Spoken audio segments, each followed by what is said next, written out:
of Judah, my trust is in you. Ancient of days, my trust. Frères et sœurs de l'émission, la manne du ciel. La manne jaillit toujours abondamment du ciel et nous donne la puissance de notre Seigneur des Seigneurs, le Roi des Rois, l'agneau qui s'est sacrifié pour nous, afin que nous ayons la lumière et que nous le suivions pour aller dans la vie éternelle. Cette émission est présentée par le serviteur Jules Pombla Soussou de l'église missionnaire Philadelphie de Christ à Lomé, au Togo. Et nous sommes tellement contents de partager ces moments de connaissance avec toi, mon frère, ma soeur. La sagesse de Dieu, la connaissance de Dieu et l'intelligence de Dieu. Cette émission nous permettra d'accéder à ces trois niveaux et pouvoir manger l'arbre de la vie. Alors, nous parlions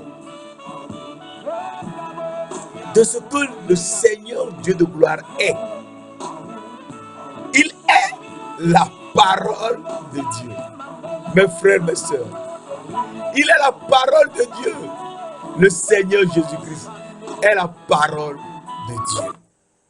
Et il n'y a rien, c'est lui la parole. Alors je te disais la dernière fois, dans Jean 1, verset 1, au commencement était la parole. Donc, avant toute chose, c'était la parole. Avant la fondation du monde même, c'était la parole. Et la parole était avec Dieu. Et la parole était Dieu. Donc, la parole, si elle était avec Dieu, cela veut dire tout simplement que la parole est l'âme de Dieu. Et l'âme de Dieu, elle est Dieu lui-même. Et nous l'avons développé la dernière fois. Que Jésus-Christ, qui est l'âme de Dieu, est lui-même Dieu, c'est-à-dire la parole de Dieu. Et nous avons montré Jésus-Christ est l'âme de Dieu dans Jean 1, verset 18, qui nous a dit, nous lisons rapidement Jean 1, verset 18, personne n'a jamais vu Dieu. Le Fils unique qui est dans le sein du Père est celui qui l'a fait connaître. Jean 1, verset 18, personne n'a jamais vu Dieu. Le Fils unique qui est dans le sein du Père est celui qui l'a fait connaître. Donc, s'il est dans le sein du Père, il est l'âme du Père. Et il a révélé. Et il a révélé, nous l'avons vu tellement bien, dans Hébreux 10, verset 38. Et mon juste vivra par la foi. Hébreux 10, verset 38. Et mon juste vivra par la foi. Mais, s'il se retire, mon âme ne prend point plaisir à lui. Donc, c'est Dieu qui vous parle. Il nous parle de son âme, qui ne prend pas plaisir en lui. Donc, le juste doit toujours vivre par la foi. La foi en qui? La foi en Jésus-Christ. C'est ce que je t'avais lu dans Galates 3, verset 26. Et donc, nous avons vu que Dieu, le Tout-Puissant, c'est lui qui est éternel. C'est lui l'éternel. Il est l'éternel. Et nous avons vu dans Psaume 90, verset 2, qui nous dit, tu es Dieu d'éternité en éternité. Il est mon Dieu éternel, d'éternité en éternité. Donc c'est lui le Dieu d'éternité en éternité. Et c'est ça. Il est éternel. C'est lui l'éternel. Et donc, s'il est l'éternel, il existe de toute éternité. Et nous avons vu tout cela. Et ce qui est important, c'est que c'est lui qui a créé la terre. C'est lui qui a créé la terre. La terre sur laquelle nous sommes là, c'est lui qui a créé la terre. Et il est très important de le savoir. Dans Somme, nous lisons dans Somme 33. Somme 33, verset 6. Nous lisons un verset tellement important que j'aime beaucoup. Dieu, le Tout-Puissant, il a créé les trois cieux qui sont au-dessus de nos têtes. Il a soufflé, les chérubins sont sortis. L'armée des cieux est sortie. Et ensuite, il a fait la terre par sa sagesse. Alors nous lisons Psaume 33, verset 6. Les cieux ont été faits par la parole de l'Éternel. Et toute leur armée par le souffle de sa bouche. Et donc il faut comprendre que Dieu a fait les trois cieux qui sont au-dessus de nos têtes par sa parole. Et il a parlé. Et les trois cieux sont sortis. Et donc il faut comprendre que c'est lui qui a créé la terre. Et donc, nous lisons rapidement dans Ésaïe 40, verset 8, Ésaïe 40, verset 8, que nous avons lu la dernière fois. Ne le sais-tu pas? Ne l'as-tu pas appris? C'est le Dieu d'éternité, l'Éternel, qui a créé la terre. Il ne se fatigue point. Il ne se lasse point. On ne peut sonder son intelligence. Ésaïe 40, verset 28, que je te répète, est un verset tellement important pour situer la chose. Pour comprendre qui a fait les cieux et la terre. Alors nous lisons, ne le sais-tu pas? Ne l'as-tu pas appris? C'est le Dieu d'éternité, l'Éternel, qui a créé la terre. Il a créé la terre. Et il a créé par sa sagesse. Qui a créé la terre. Il ne se fatigue point, il ne se lasse point.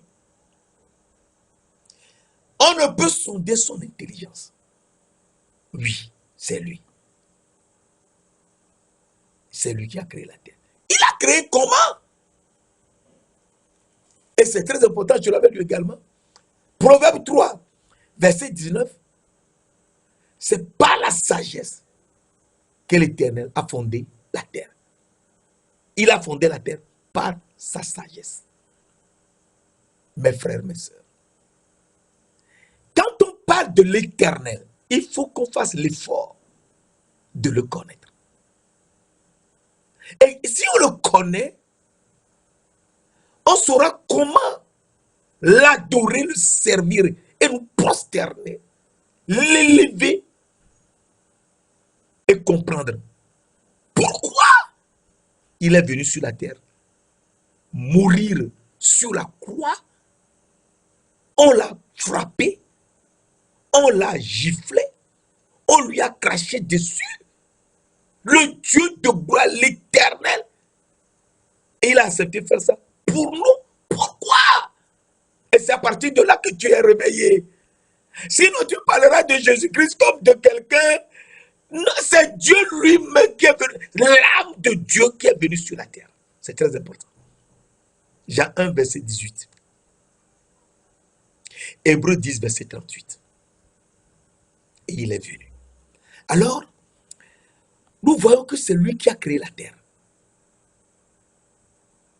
Et c'est très important. Nous lisons dans Jean 1, Jean 1. Je vais te montrer un verset tellement bon. Jean 1, verset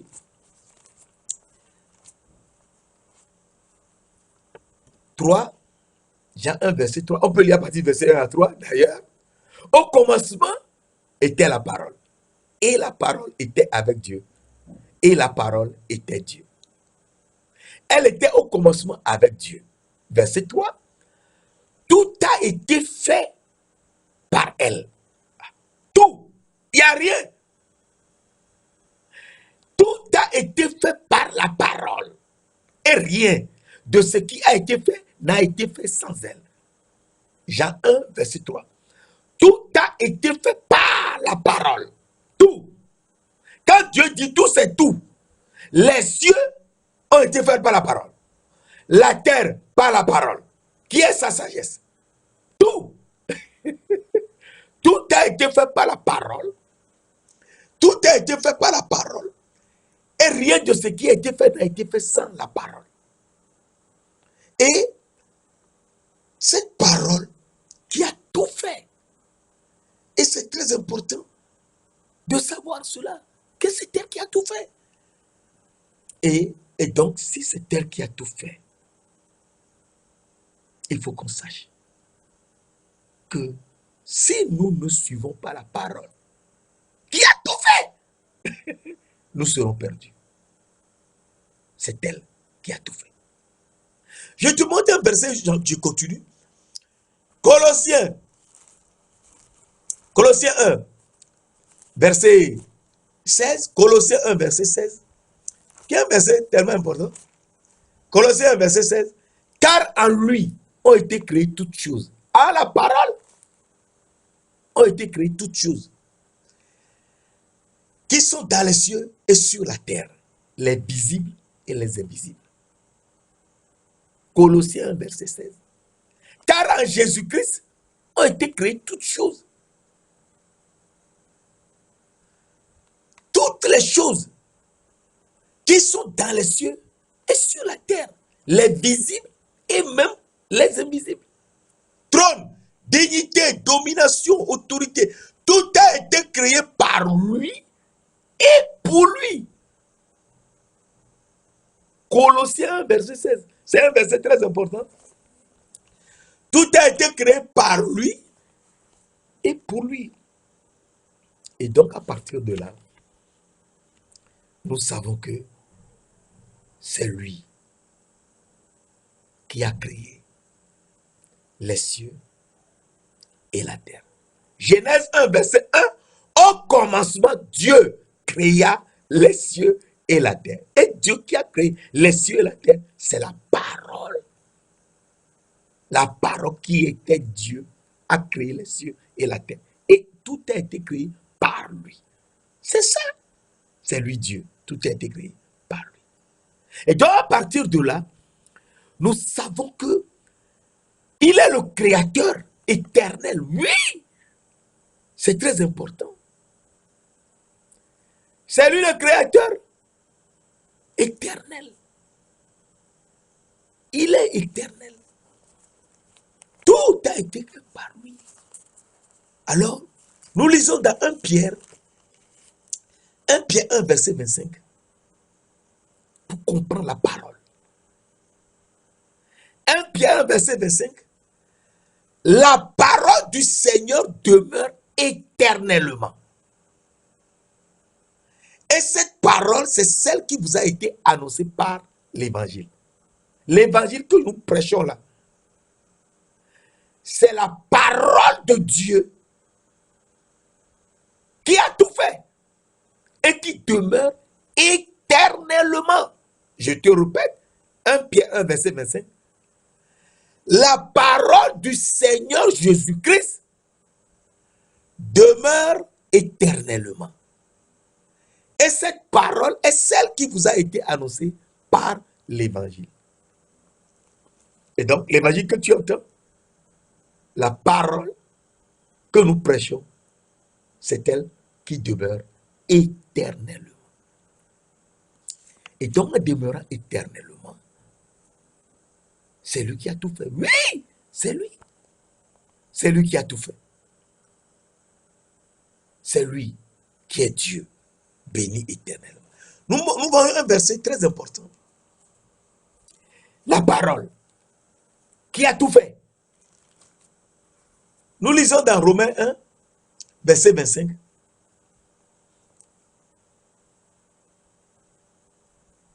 Le Créateur, c'est lui qui a tout fait. Donc il est le Créateur, c'est lui qui a créé les cieux et la terre. Le Créateur est Dieu béni éternellement. Le Créateur est le Dieu béni éternellement. Oui, et la parole de Dieu nous dit, il est le Créateur, c'est lui qui a tout créé. Tout. C'est Jésus qui a tout créé. Tout. Et il est Dieu béni éternellement. Je te montre un verset, nous avançons. Dans Apocalypse 4, verset 11, Apocalypse 4, verset 11, nous lisons Apocalypse 4, verset 11. Tu es digne. Notre Seigneur est notre Dieu. Il est notre Seigneur, il est notre Dieu. Jésus-Christ est notre Seigneur, il est notre Dieu. Tu es digne, notre Seigneur et notre Dieu, de recevoir la gloire et l'honneur et la puissance. Car tu as créé toutes les choses. Et c'est par ta volonté qu'elles existent et qu'elles ont été créées. Apocalypse 4, verset 11. Et c'est très important. Parce qu'il faut qu'on le connaisse. Si on le connaît, on se prosternera. On se mettra à genoux facilement devant lui. Et on l'élèvera. Apocalypse 4, verset 11 nous dit, tu es digne, notre Seigneur et notre Dieu. C'est lui notre Seigneur. C'est lui notre Dieu. C'est lui l'Éternel. De recevoir la gloire et l'honneur et la puissance. Car tu as créé toutes choses. Et c'est par ta volonté qu'elles existent et qu'elles ont été créées. Et donc à partir de là, nous savons que c'est lui qui a tout fait. Oui, c'est lui. C'est lui qui a tout fait. Et Romains 9, verset 5 nous dit, Romains 9, nous lisons Romains 9, verset 5. Romains 9, verset 5, le Christ, qui est au-dessus de toutes choses. Il est au-dessus de toutes choses. Le Christ, là on le précise clair, le Christ, qui est au-dessus de toutes choses et qui est Dieu béni éternellement. Amen. C'est lui Dieu béni éternellement. Donc, le Dieu d'éternité en éternité, c'est lui Dieu béni éternellement. Et donc, à partir de là, nous comprenons que lorsqu'on nous dit le Père de notre Seigneur Jésus-Christ, ce genre de verset qui trouble les gens, le Père est Dieu. Le Fils, Jésus-Christ, qui est son âme, est Dieu. L'Esprit de Dieu, le Père, est Dieu. Est-ce que tu sais ça? Jean 4, verset 24 nous dit, Dieu est esprit. Jean 4, verset 24. Dieu est esprit. Et il faut que ceux qui l'adorent en esprit et en vérité. Dieu est esprit. C'est lui l'esprit. C'est lui l'esprit saint. C'est lui l'esprit de Dieu. Alors, on comprend que 2 Corinthiens 11, verset 31 nous dit, le Père de notre Seigneur Jésus-Christ est béni éternellement. Alors, quand on dit le Père de notre Seigneur Jésus-Christ, ça peut te troubler. Mais le Père c'est lui qui est. Le Fils est en lui, Jésus-Christ, le Fils unique, et l'Esprit, le Fils unique qui est son âme, et l'Esprit est dans l'âme. C'est très important. Je t'avais lu précédemment, Jean 1, verset 18. Personne n'a jamais vu Dieu. Le Fils unique qui est dans le sein du Père est celui qui l'a fait connaître. Non. Le Fils unique est dans le sein du Père. C'est lui, Dieu éternel. C'est le Père éternel. C'est lui le Père éternel. Alors, s'il est le Père éternel, tu seras un peu surpris. Non, il ne faut pas être surpris. Car Ésaïe 9, verset 5 nous dit, un enfant nous est né, un fils nous est donné. Ésaïe, Jésus n'est même pas encore vu. Mais Ésaïe l'avait déjà vu qu'il était né. C'est ça la parole de Dieu. Un enfant nous est né. Ésaïe 9, verset 5. Un enfant nous est né. Un fils nous est donné. La domination reposera sur son épaule. On l'appellera admirable, conseiller. Dieu puissant, l'enfant qui est né, le fils qui nous est donné, il est Dieu puissant, c'est-à-dire grand D. Dieu puissant, Père éternel, grand P, Prince de la paix. Donc l'enfant qui est né est le Père éternel. Oui, il est le Père éternel. Mes frères, mes sœurs. Il est le Père éternel. Et donc, c'est lui Dieu, le Père éternel, le Père tout-puissant.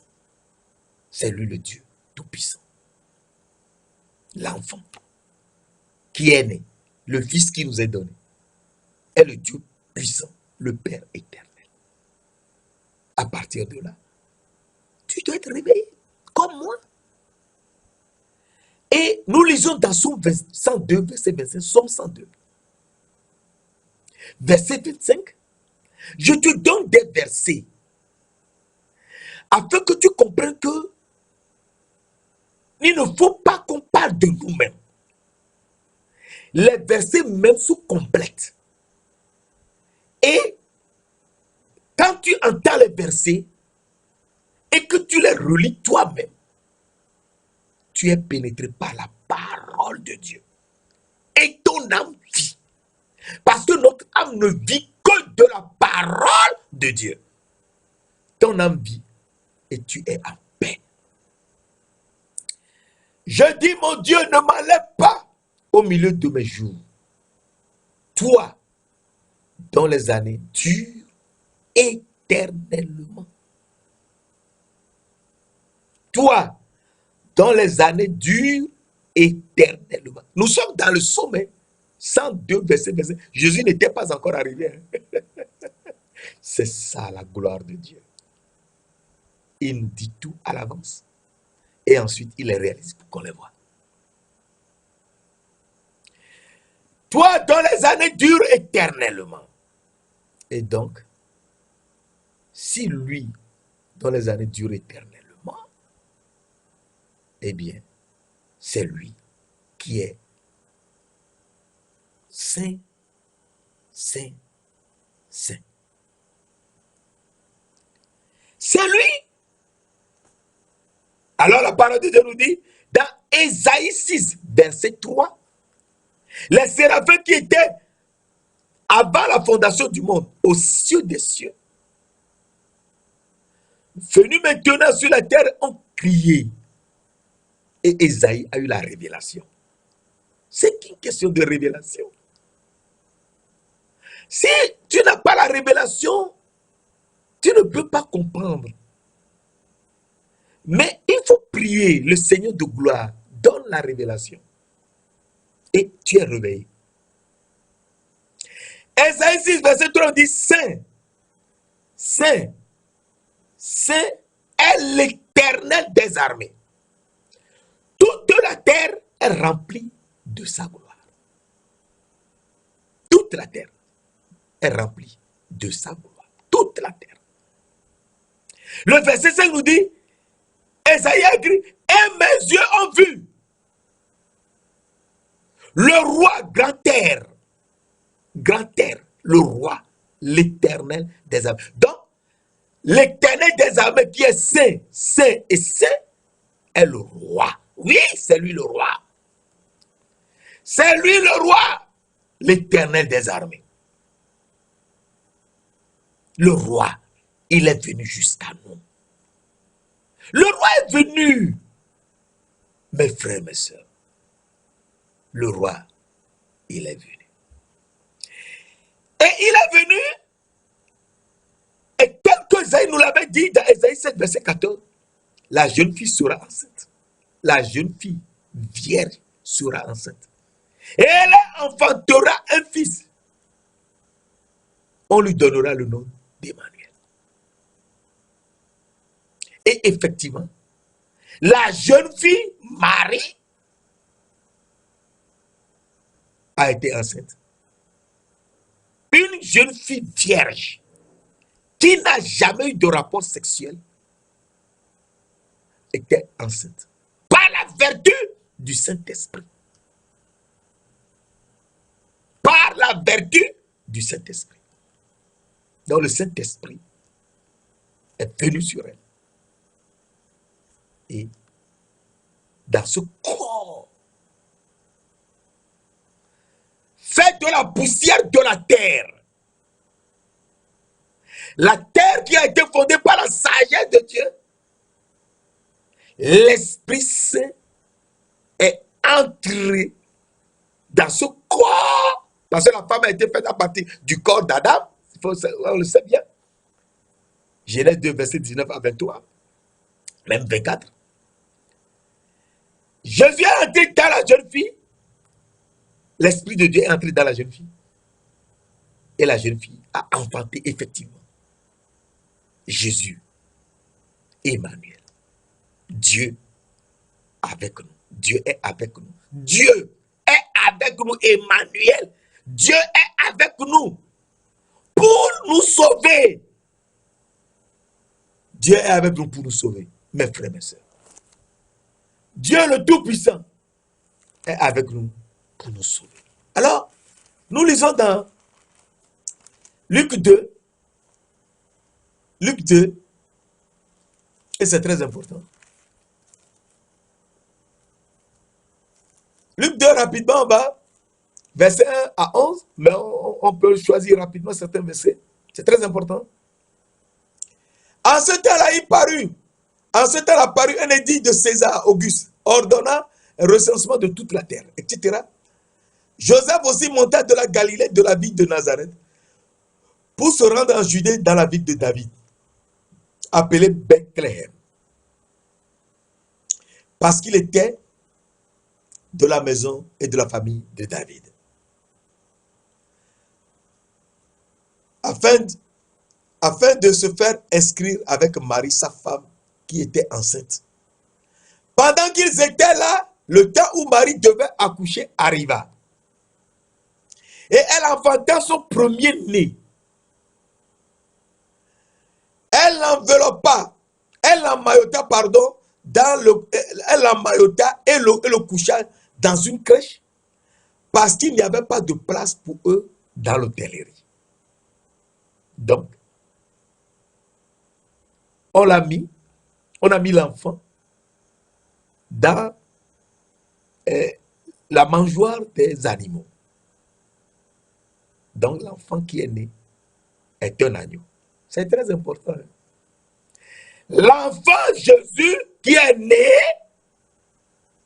est l'agneau de Dieu. C'est pour ça, il est né, on l'a mis dans la mangeoire des animaux. Mes frères, mes soeurs, l'agneau de Dieu vient de naître. L'agneau de Dieu qui ôte les péchés du monde est né. Et on l'a emmailloté et on l'a couché dans une crèche. Verset 8.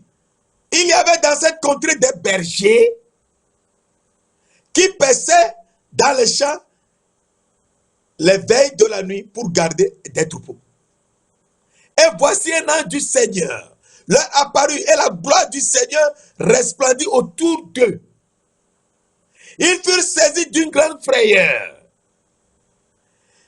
Mais l'ange leur dit, ne craignez pas, car je vous annonce une bonne nouvelle, qui sera pour tout le peuple un sujet de grande joie. Verset 11 enfin, c'est qu'aujourd'hui dans la ville de David, il vous est né un sauveur.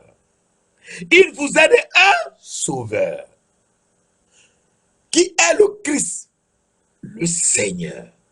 Donc, le sauveur, qui est le Christ, le Seigneur, est né. Et il est un agneau. On l'a en majorité mis dans une crèche, dans une mangeoire des brebis. Lui, l'agneau de Dieu, qui va ôter les péchés du monde. Et il est né. Les Juifs n'ont jamais pris en considération que Dieu de gloire, le Tout-Puissant, peut accepter de naître sur la terre comme ça. Il attendait qu'il descende en haut. Non, Dieu n'est pas ce Dieu. C'est une révélation qu'il va te donner. Et il a donné la révélation aux Madianites qui sont dans le pays de l'Orient. Les Madianites sont qui? Et c'est très important. Les Madianites sont les descendants de Abraham et de Ketura, la Cananéenne, qu'on appelle l'Éthiopienne. Est-ce que tu sais ça? Il faut savoir. La Cananéenne, qui est descendante de Canaan, qu'on appelle l'Éthiopienne, eh bien, a donné à Abraham 6 garçons. 6 garçons, mes frères et mes sœurs. 6 garçons. Et Abraham les a envoyés auprès de leur grand frère Isaac et auprès de leur grand frère Ismaël dans le pays d'Orient. Donc Abraham et Ismaël étaient tout le temps en contact. C'est très important de savoir cela. Parce qu'à la mort d'Abraham, Ismaël était venu. Alors nous lisons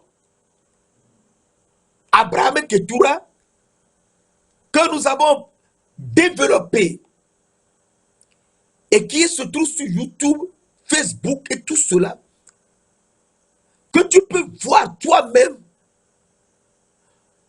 sur la vidéo du serviteur Jules Komlan Soussou, où nous avons pu développer Abraham et Ketura.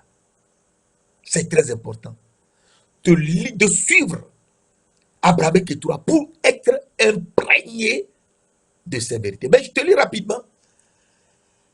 Genèse 25, verset 1 à 6, rapidement. Abraham prit encore une femme nommée Ketura. Ketura est une Cananéenne. Donc, descendant de Canaan, qui a été maudit par Noé, et cela n'a pas plu à Dieu. C'est une Cananéenne, c'est pour ça que Jésus-Christ est venu dans le pays de Canaan, où il a fait venir Abraham. Abraham était venu dans le pays de Canaan. Dans un but donné, pour épouser après la mort de Sarah, Ketura. C'est ça Dieu. Il sait les choses des milliards d'années à l'avance avant que ça n'arrive chez nous ici. C'est ça Dieu. Il sait les choses depuis, avant même la fondation du monde, avant de créer les cieux et la terre. Il sait tout. Tout. prit encore une femme nommée Ketura. Elle lui enfanta Zimran, Jokshan, Medan, Madian, Gisbak et Chouach. Abraham donna tous ses biens à Isaac. Il fit des dons au fils de ses concubines, tandis qu'il vivait encore, il les envoyait loin de son fils Isaac, du côté de l'Orient, dans le pays d'Orient.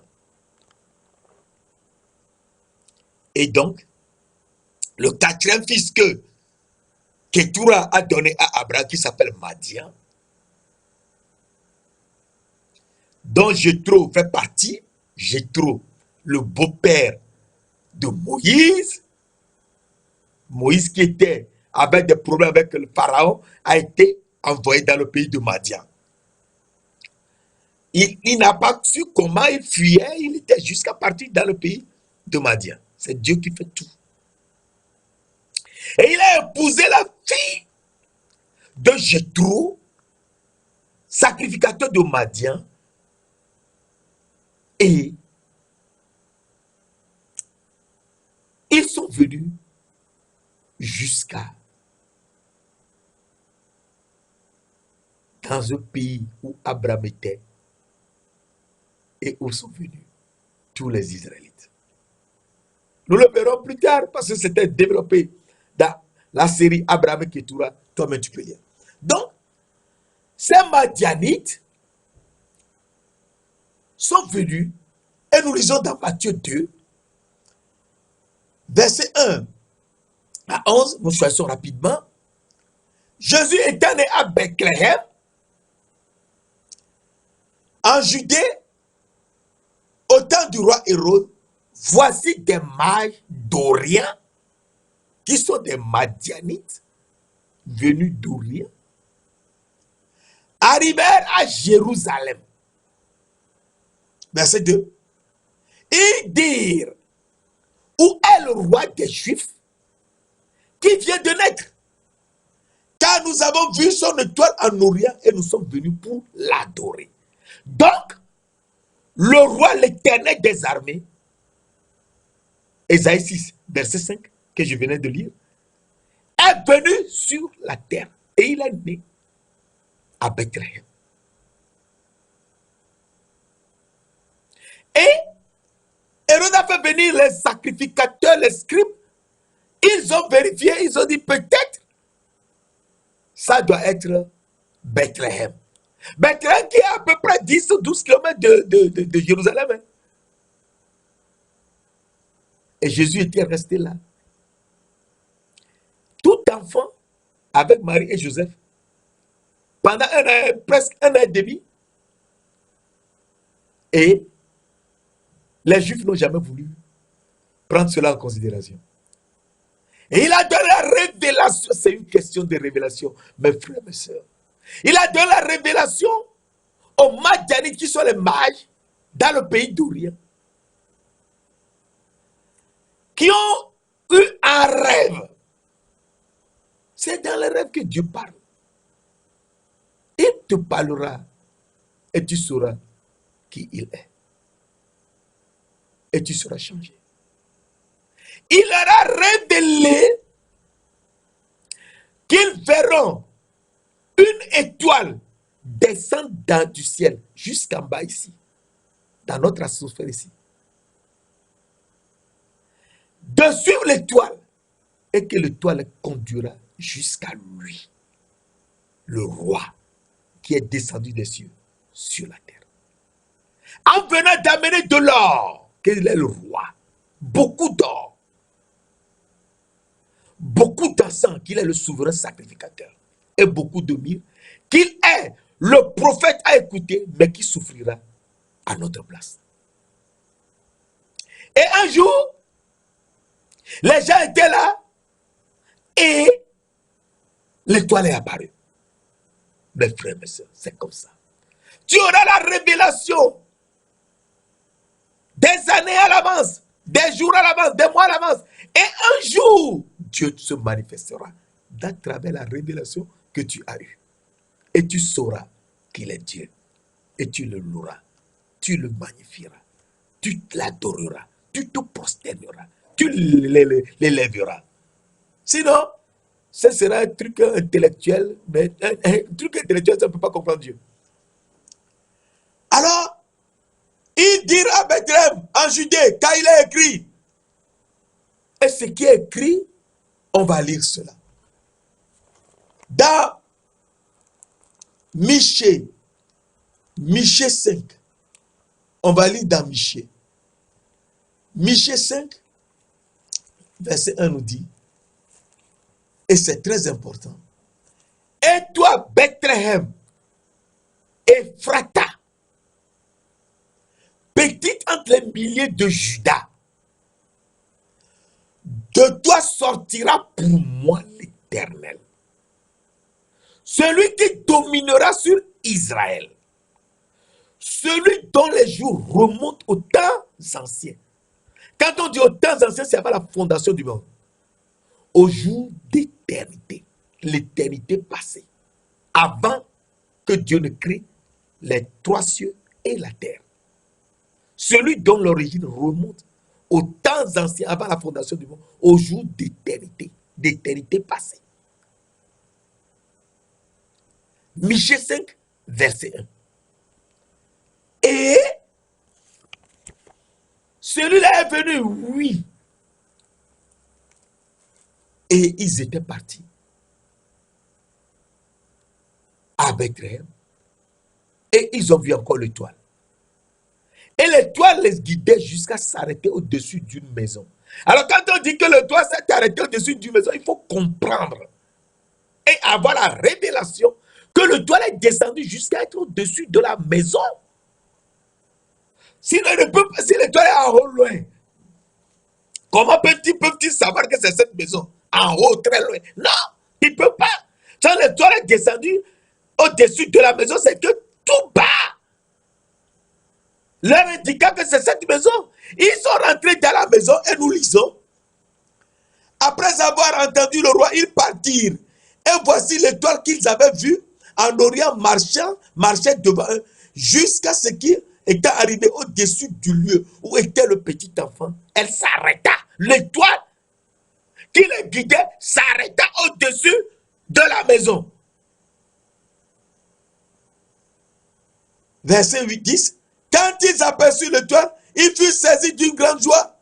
Ils entrèrent dans la maison, virent le petit enfant avec Marie, sa mère, se prosternèrent et l'adorèrent. Ils ouvrirent ensuite leur trésor, lui offrirent de l'or pour dire que c'est le roi, de l'encens, beaucoup d'or, beaucoup d'encens pour dire que c'est le souverain sacrificateur, et beaucoup de myrrhe pour dire que c'est le prophète à écouter, mais qui souffrira à notre place. Et divinement averti de ne pas retourner vers Hérode, ils regagnaient leur pays par un autre chemin.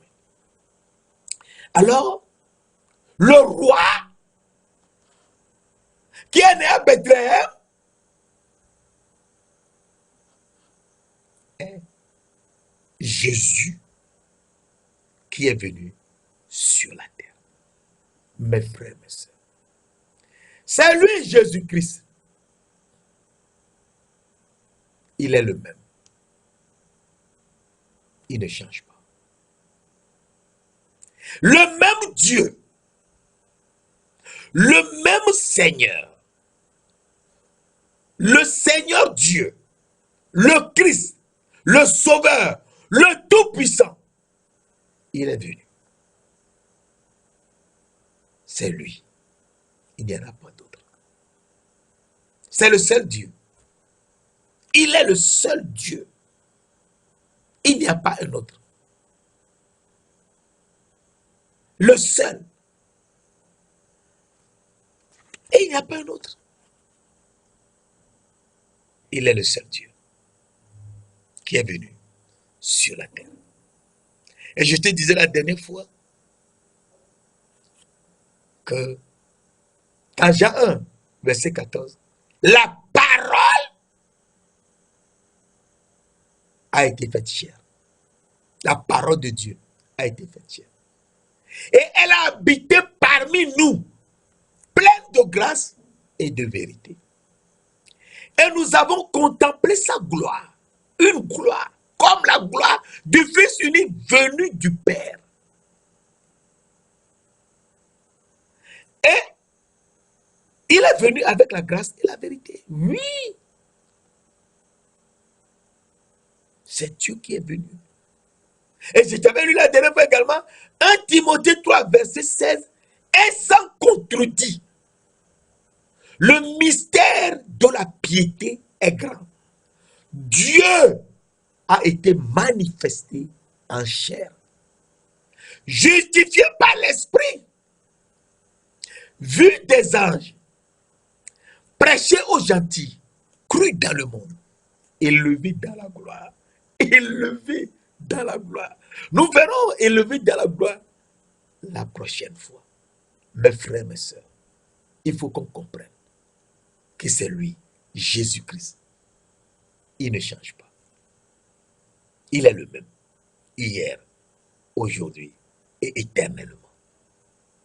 Il ne change pas.